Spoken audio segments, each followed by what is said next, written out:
आप देख रहे हो PCMC express news. Latest news देखने के लिए अभी सब्सक्राइब कीजिए। मी अखिल थेरगाव विश्वरत्न डॉक्टर बाबासाहेब आंबेडकर जयंती महोत्सवाच्या कार्यकर्त्यांनी पदाधिकाऱ्यांना विनंती करतो की सामूहिकरित्या आपण या ठिकाणी सचिनजी साठे यांना फुले पगडी परिधान करून त्यांचा सन्मान करायचा सामूहिकरित्या। गणेशजी जगताप त्याचबरोबर दीपकजी सोनकांबळे आपण या ठिकाणी यायचे, कृपया आपण स्टेजवरती यायचं। सर्वच कमिटी मेंबर्स सर्वांचाच नामोल्लेख आता केलेला आहे, मी सगळ्यांनीच वरती यायचंय, मी सर्वांचा नामोल्लेख त्यामुळे घेतलेला आहे। या ठिकाणी साहित्यरत्न अण्णाभाऊ साठे यांचे वंशज सचिनजी साठे यांचा फुले मानाची फुले पगडी या ठिकाणी परिधान करून त्यांचा जयंती महोत्सव समितीच्या वतीनं सन्मान होतो आहे। आज या ठिकाणी तथागत भगवान गौतम बुद्धांच्या या अतिशय महत्त्वाच्या अशा या कार्यक्रमाच्या प्रसंगानं आपण सगळेजण या ठिकाणी उपस्थित आहात आणि थेरगावच्या डॉक्टर बाबासाहेब आंबेडकर जयंती उत्सव समितीच्या वतीनं हा आयोजित प्रोग्राम या ठिकाणी संपन्न होतोय आणि वेळ खूप कमी आहे। मी काही कारणास्तव या ठिकाणी उशिरा पोहोचलो, पण माझी भावना ही होती की काही झालं पण या कार्यक्रमामध्ये जाऊन आपण सर्व जमलेल्या सर्व समाज बांधवांची, माझ्या बंधू भगिनींची भेट घ्यायची आणि म्हणून आजच्या या प्रसंगी मी आपल्या सगळ्यांचा जास्त वेळ न घेता अवघ्या काही मिनिटांमध्ये माझं मत अत्यंत प्रामाणिकपणे आपल्या सगळ्यांच्या समोर मांडतोय। प्रथमतः मी तुम्हा आम्हाला गुलामीच्या जोखंडातून मुक्त करून माणूस म्हणून जगण्याचा अधिकार दिलेल्या सर्व महापुरुषांना, राष्ट्रपुरुषांना नतमस्तक होतो। आज या प्रसंगानं जगाला शांतीचा आणि समतेचा संदेश देणारे तथागत भगवान गौतम बुद्ध या राष्ट्रपुरुषाला, जागतिक पुरुषाला मी पहिल्यांदा या ठिकाणी नतमस्तक होतो। छत्रपती शिवाजी महाराज, महात्मा ज्योतिबा फुले, माता सावित्रीबाई फुले, आरक्षणाचे जनक राजश्री शाहू महाराज, बोधिसत्व परमपूज्य डॉक्टर बाबासाहेब आंबेडकर, साहित्य हे श्रीमंत लोकांच्या करमणुकीचे साधन नसून इथल्या दीनदलित कष्टकऱ्याचे, शेतकऱ्याचे, कामगाराचे दुःख जगाच्या दरबारात मांडण्याचे माध्यम आहे हे अचूक ओळखून ज्यांनी साहित्याची खाण निर्माण केली असे साहित्य सम्राट अण्णाभाऊ साठे, देशपिता लहुजी साळवे या सर्व महापुरुषांच्या चरणी नतमस्तक होतो। आजची ही अत्यंत महत्वाची ही बौद्ध पौर्णिमा, ज्यांच्यामुळे या जगामध्ये शांती प्रस्थापित झाली आणि आज आपल्या सगळ्यांना शांतीची व्याख्या लक्षात येऊन आपण सगळे माणूस म्हणून जगण्याचा या भारतामध्ये आपल्या सगळ्यांना अधिकार मिळाला। बुद्धांचं तत्वज्ञान आणि बाबासाहेबांचं संविधान यामुळे या देशामध्ये आपण सगळेजण सन्मानाने आणि स्वाभिमानाने जगतोय आणि या देशामधली एकंदरीत हा देश स्वतंत्र होण्याच्या आधीची जी परिस्थिती होती ती आपल्या सगळ्यांना वाचकांना माहित आहे। पण या देशाला कशा पद्धतीनं एक अखंड भारताला, जो वेगवेगळ्या जात समूहाचा, वेगवेगळ्या भाषा समूहाचा देश होता, इथं माणसाला माणूस म्हणून बघितलं जात नव्हतं, अशा सगळ्या लोकांना माणूस म्हणूनच जगावं लागेल आणि या देशाच्या संविधानाच्या नियमानच तुला जगावं लागेल असं बाबासाहेबांचं हे संविधान आज आपल्याला इथपर्यंत घेऊन आलं। पण बांधवांनो, मी या निमित्तानं ही गोष्ट नमूद करू इच्छितो की ज्या तथागतांचं तत्वज्ञान आणि त्यांनी दिलेला शांतीचा आणि समतेचा संदेश आजच्या घडीला संविधानाच्या माध्यमातून आपल्या सगळ्यांच्या समोर आहे, पण यामध्ये आजच्या घडीला असं मला दिसतं की प्रचंड मोठा धोका निर्माण होण्याची शक्यता निर्माण झाली आणि म्हणून आपल्या सगळ्यांना संघटित होणं आणि संघटित होऊन लढणं फार गरजेचं आहे। आणि जोपर्यंत आपण लढत नाही, जोपर्यंत आपण संघटित होत नाही, तोपर्यंत बांधवांनो या देशामध्ये आपल्याला पुन्हा एकदा तोच धोका निर्माण होण्याची शक्यता आहे। मी राज्यभर फिरत असतो, राज्यामध्ये ठिकठिकाणी जात असतो, अनेक महापुरुषांच्या जयंतीच्या व्याख्यानाच्या आंदोलनाच्या माध्यमातून मी त्या ठिकाणी बघत असतो, आपल्यामध्ये हळूहळू फूट पडत आहे.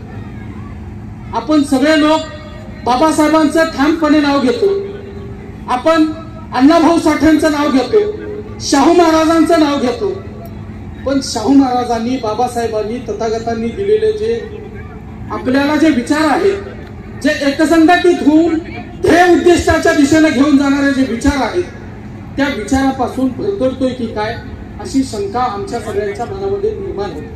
का होते की एका बाजूला हा देश संविधानामुळे जिवंत असताना एका बाजूला या देशातल्या सत्तेतले लोक तुम्हा आम्हाला सगळ्यांना संपवण्याचं काम आणि पुन्हा एकदा गुलामीच्या त्या जोखंडामध्ये, त्या दलदलीमध्ये अडकवण्याचं काम करताय.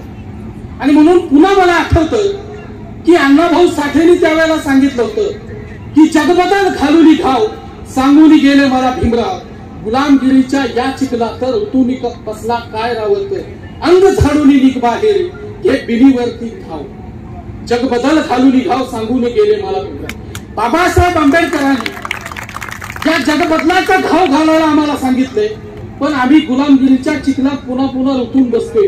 हा गुलामगिरीचा चिखल आपल्याला सगळ्यांना झटकायचंय आणि आपल्याला स्वाभिमानी जीवन जगायचंय, हे आपल्याला अण्णाभाऊंनी त्यांच्या साहित्याच्या माध्यमातून सांगितलं. पण आमच्या देशातली ही जी घडी बघितली की देशाच्या संविधानाच्या विरोधामध्ये एक शक्ती उभा राहते आणि देशाच्या संविधानाला वाचवणारी एक शक्ती या बाजूला आहे.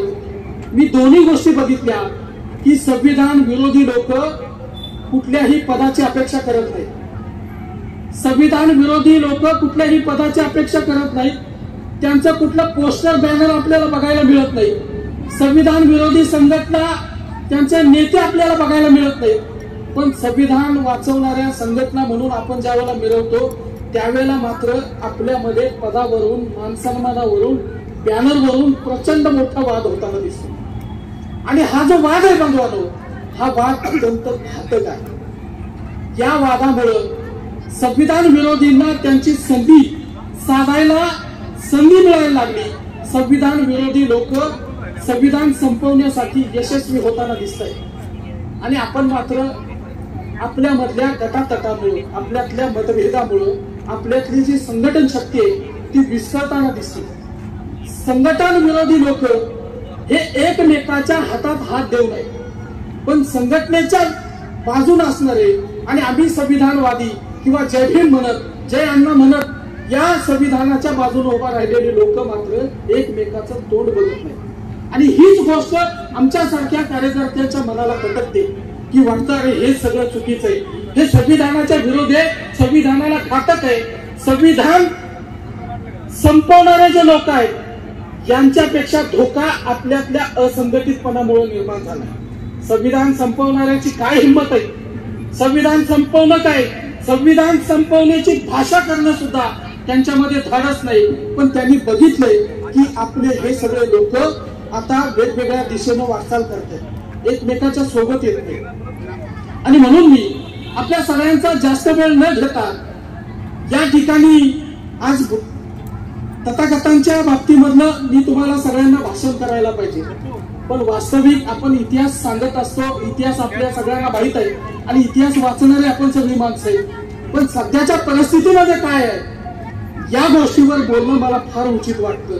आणि म्हणून मी तुमच्या सगळ्यांच्या समोर कुठल्याही राजकीय द्वेष भावनेतून न बोलता अत्यंत प्रामाणिकपणानं ज्या तथागतांच्यामुळं माझ्यामध्ये शांती निर्माण झाली, ज्या तथागतांच्यामुळे मला माणूस म्हणून जगायला मिळालं, ज्या तथागतांच्यामुळं कसं जगायचं आणि कसं राहायचं हे मला शिकायला मिळालं, त्या तथागतांचा एक अनुयायी म्हणून आणि बाबासाहेब आंबेडकरांच्या संविधानामुळे मला हे बोलण्याचा, लिहिण्याचा, व्यक्त होण्याचा, या देशामध्ये कुठेही मुक्तपणे संचार करण्याचा अधिकार बाबासाहेबांच्यामुळे मिळाला.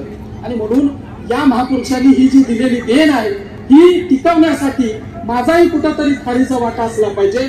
आणि या आंदोलनात जीव गेला तरी आम्ही सगळे मागे हटणार नाही, ही भूमिका आमच्या सगळ्यांची असली पाहिजे आणि ती सगळ्यांची असावी अशी मी सगळ्यांच्याकडून अपेक्षा व्यक्त करतो. आणि या ठिकाणी ज्या आयोजकांनी इतका छान आणि सुंदर प्रोग्राम या ठिकाणी घेतला त्या सगळ्या आयोजकांचे मी मनापासून आभार मानतो. तुम्ही सगळ्यांनी माझं स्वागत केलं, मला शुभेच्छा दिल्या, त्याच्याबद्दल मी सगळ्यांचा आभार मानतो आणि मी या ठिकाणी माझे थोडक्यात मनोगत थांबवतो. धन्यवाद. सर्वांना सप्रेम जय बुद्ध, जय भीम, जय भारत. धन्यवाद. सचिन भाऊंनी जो मोलाचा सल्ला आणि मोलाचं प्रबोधन आपलं केलेलं आहे, अर्थातच आपल्याला त्यांनी मार्गदर्शन केलेलं आहे, त्यातला एकच धागा अत्यंत महत्वाचा होता की संविधान वाचवण्याच्या संदर्भात खऱ्या अर्थानं त्यांचा अभ्यास आहे.